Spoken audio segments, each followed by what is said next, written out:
guys, hindi pa rin po inaaprubahan ni Senate President Juan Miguel Zubiri itong request ni Senator Risa Hontiveros na warrant of arrest para dito kay Kibuloy.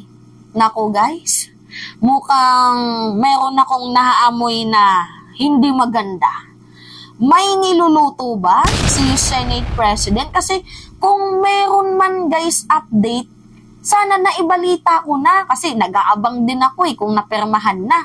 Mukhang mauuna pa yata guys yung Kamara, yung legislative franchise kasi bukas, Lunes po, epektibo na po ang pagdakip, epektibo na po ang contempt order para dito kay Kibuloy. Pwede na siyang hulihin anytime at i-detain doon sa detention center. 'Di ba kung saan merong 3 toilet, 3 restroom pala, naka-aircon, magandang kwarto, nakakama, pwede pa yung gadget. So, pwede na siyang hulihin anytime.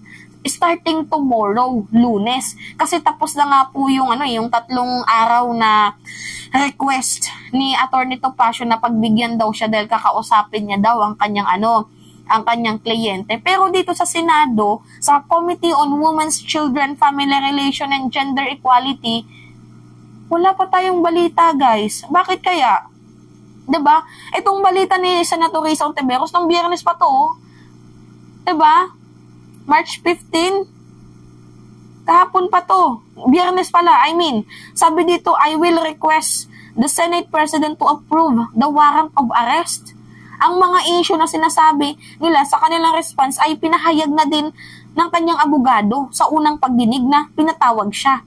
Magpakita na lang si Kibuloy, bakit ba ang dami niya pang drama? Kasi yung sagot niya guys, doon sa show cause order, kaya nga diba show cause order, mag-show ka ng cause, mag-show ka ng reason mo, mag-show ka ng dahilan kung bakit hindi ka dapat arestuhin. So wala naman pong malalim na reason itong kampo ni Kibuloy para hindi siya arestuhin dahil sabi na nga din po guys ng abogado ni Pastor Mo Apollo Kibuloy, according na to guys sa show cause order nila na ipinasa sa committee ni Senator Risa Hontiveros, kaya hindi na daw po sila a-attend dahil unang-una hinusgahan na daw po sila ni Senator Risa Hontiveros, which is, di ba guys, parang ang bobo naman, hindi pa nga uma-attend, paano siya nahusgahan ni Senator Risa Hontiveros? Nagsasagawa lamang po sila ng investigation. Nauna na po yung statement nila. Dati pa po yan, inulit na naman po nila.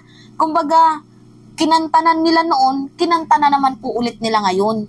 So pangalawa, kung bakit hindi daw po dapat umattend na itong si Kibuloy dahil hindi naman daw po korte ang Senado. Yes guys, wala naman po talagang nagsabi na korte ang Senado, pero in aid of legislation, sa mga hindi nakakaintindi guys in aid of legislation, mayroon pong mga gapses ang ating mga lapses ang ating batas na kailangang punan. Actually nga po guys, meron pong nakikitang 3 na batas na pwedeng maipatupad. Kaya nga in aid of legislation, meron pong 3 batas na nakikita si Senator Risa Hontiveros sa isinagawang committee hearing doon sa mga allegedly, 'di ba, victims ni Kibuloy kasi hindi nila ma-identify kung saan belong itong mga reklamo ng mga allegedly victim. So in aid of legislation nga guys, pwede silang makagawa ng batas.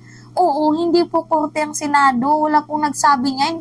Kayo lang po yung nagsasabi niyan, 'di ba? Masyado na yung mga matitinding palusot nyo na yan. So pangatlo dito guys, nilabag na daw po ng Senado ang fundamental rights ni Kibuloy. Yung Senado pa daw po ang nakapag-violates ng human rights ni Kibuloy. Actually, sa totoo lang guys, sobra-sobra na po ang binigay na palugit dito kay Kibuloy, 'di ba?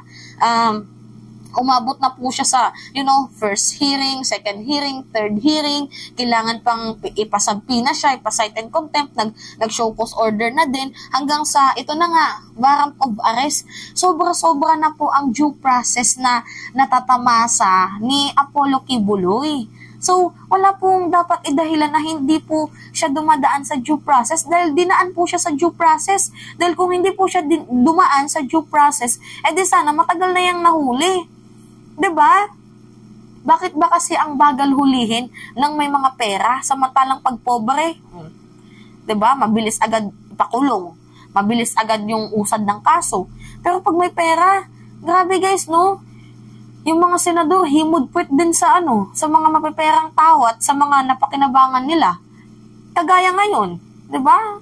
Delaying tactics na naman po ang ginagawa ni Senate President Zubiri. Kasi, correct me if I'm wrong guys wala pa po talaga akong balitang nakikita as of the moment na itong si Senate President, pinirmahan na po ang ang inirequest ni Senator Risa Hontiveros. Hindi ko alam guys kung may niluluto itong si Senate President, pero ako ngayon sa tingin ko parang kinakabahan ako. Kasi baka mamaya meron na naman tayong marinig dyan na kailangan pang dumaan sa ganito ulit. 'Di ba? Parang feeling ko may niluluto na naman. Hindi lang natin alam, pero wait lang din tayo sa balita. Pero sana 'di ba dapat effective na. Dapat pinirmahan niya na. Nung time na nag-request si Senator Risa Hontiveros, kasi tapos na din yung hiling ni Senate President na na show cause order, 'di ba? 48 hours. Tapos na din 'yon. Dapat sana after na matapos ng 48 hours, dapat nag-sign na siya. 'Di ba? Pumirma na siya dito sa request ni Senator Risa Hontiveros. Kaso guys, ang nangyari, wala pa din up to this moment. Ano na ngayon? Linggo. Anong oras na? Correct me if I'm wrong guys or baka na-late lang ako sa balita as of the moment. Ano ngayon? Anong petsa? March 17. March 17, linggo. 'Di ba? Correct me if I'm wrong kung meron na pong balita na pinirmahan na ng SP, kasi wala pa po akong nakikita or naririnig, kaka-browse ko sa iba't ibang pahayagan, wala pa po talaga akong nakikita guys na may balita na pumirma na po itong si Senate President. 'Di ba? Ano to? Kagaya ng pandidelay ulit sa nangyaring second hearing? Kasi 'di ba guys, nung first hearing, dapat sana pinirmahan na ni Senate President itong subpoena. Kaso, pinaabot niya pa ng second hearing, 'di ba, bago niya pinirmahan. Tapos nung pangatlo, meron na namang eksenang ganap na kailangan subpoena. Tapos cite and contempt, show cause order, 'di ba? Ang daming pasikot-sikot ba? Ngayon, na? 'Di ba?